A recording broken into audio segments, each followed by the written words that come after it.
These are entries from the journal of Simon Tucker, an 18-year-old who went west in hopes of striking it rich and making a better life for him and his family. March 4th, 1951. Well, we grew up without much. Daddy died in a logging accident when I wasn't much bigger than knee-high to a grasshopper. Mama, she tried her best, but she had a lot of mouths to feed. So when Mark, my brother, and I heard about this California gold, we thought we'd get in on it. Make life a little easier for Mama and the rest of the family. We saved up for 6 months to make the trip, but Mark, he came down with that consumption. He had to stay on home. Boy howdy, I didn't expect such barren country on this journey. No trees for miles around. When we left St. Louis, we had 30 folks in tow, but only 23 of us made it all the way to San Francisco. And I tell you what, I didn't think there'd be such a big town this far west. There are people everywhere, and lots of them are looking for this gold. August 7th, 1951. Got a letter from baby sister that Mark died about 3 months ago. I guess he just wasn't strong enough to beat that old coughing sickness. News was hard. Haven't had much luck panning so far. Did run into an old-timer yesterday, and he said that he would pay me a dime a day to haul equipment for him and 1/20th of the share of whatever we mined on his claim. Sounds like fair work, and by golly, sounds like fair pay. Think I'll take him up on it.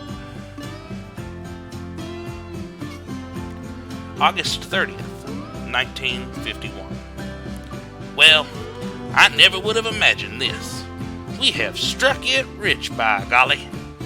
The old man said he would even increase my share to 2/20ths, because I found the biggest nugget of the lot. Life isn't too bad. I hope Mama can make use of some of this money. Maybe buy my sisters some pretty dresses, or some new shoes, and buy a big dinner for the whole family, because, they sure do deserve it. God is good. He sure has treated me right on this journey. Sure do wish Mark had been here to see it out. November 28th, 1951.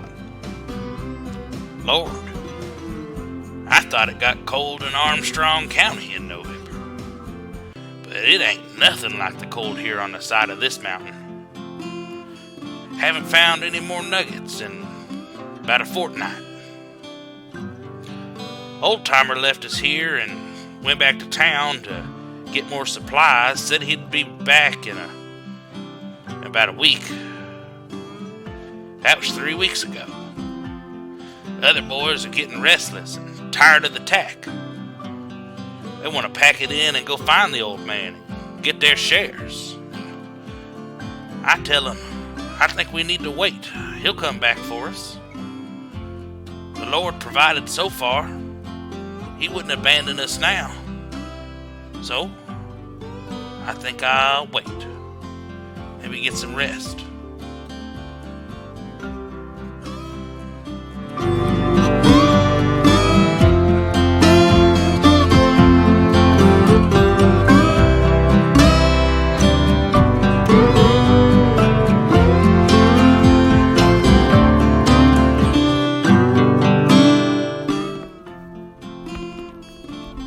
November 2nd, 1852. Dear Diary, my feet sure are sore today, but I'm the last person to complain.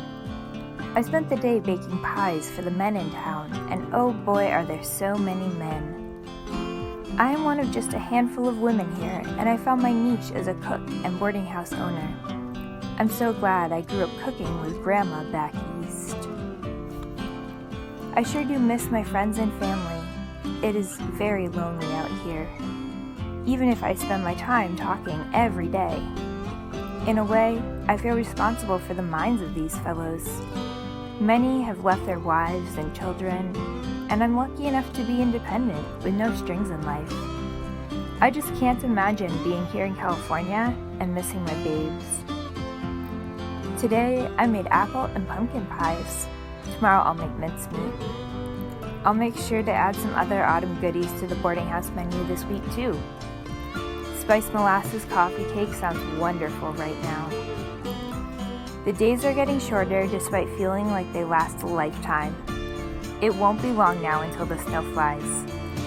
I wonder if men will keep coming to this once vacant land, or if they'll wait out the harsh winter next to their fireplaces back east.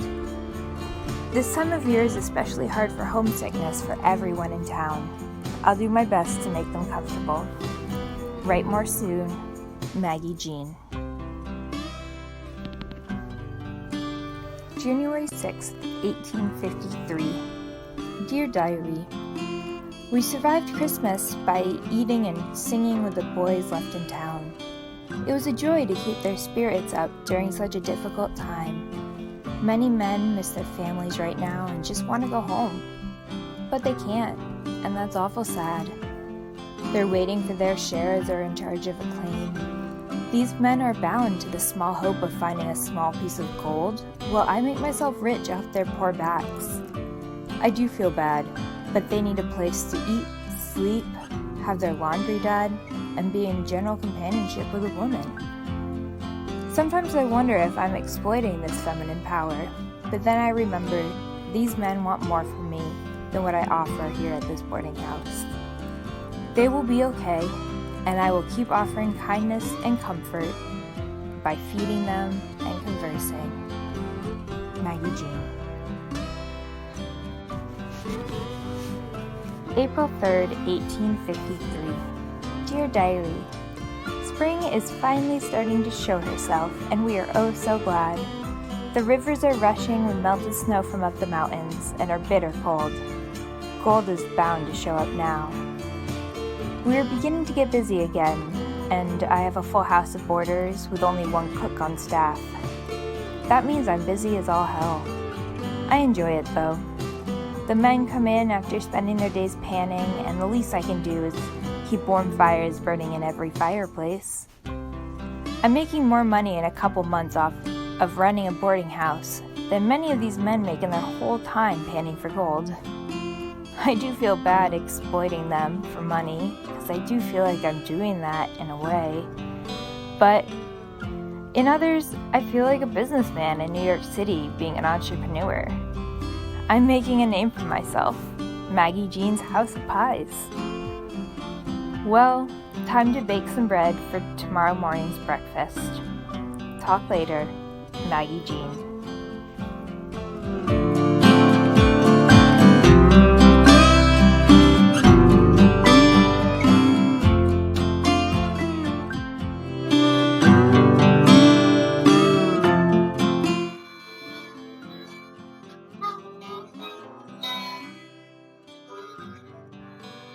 Monday, September 12, 1855. My dear Matilda, I escaped from Eureka 2 nights ago. Master Rosier and the crew stay up all night drinking to their bellyful. The Gold Spring Boys, God bless them, made sure they did. I am a freeman, Matilda. I am free. The stories they tell about the gold are true, dear. I walk on streets of gold, bright, shining like the sun. I feel very happy, and my mind, if continue aspiring to the day I see you again with me. I have a small land, far away from the ocean in the hills. No one else finds me, but you, with the lines I draw on this paper. Come, Matilda, bring our friends, so we suffer no more. Stephen Spencer Hill.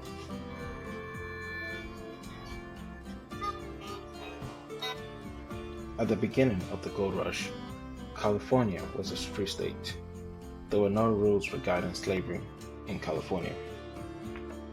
As a result, African Americans flocked to California to try their hands at also making some money through these gold mines.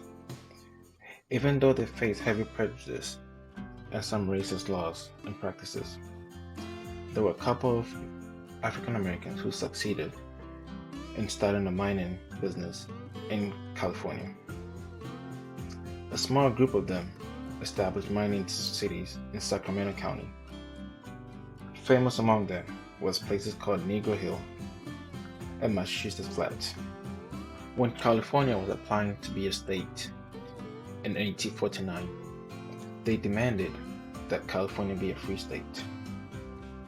The reason for this is believed to be that the white miners who came in and went through the physical toll of digging for gold realized that slavery was really unfair, with the physical toll it plays on their bodies.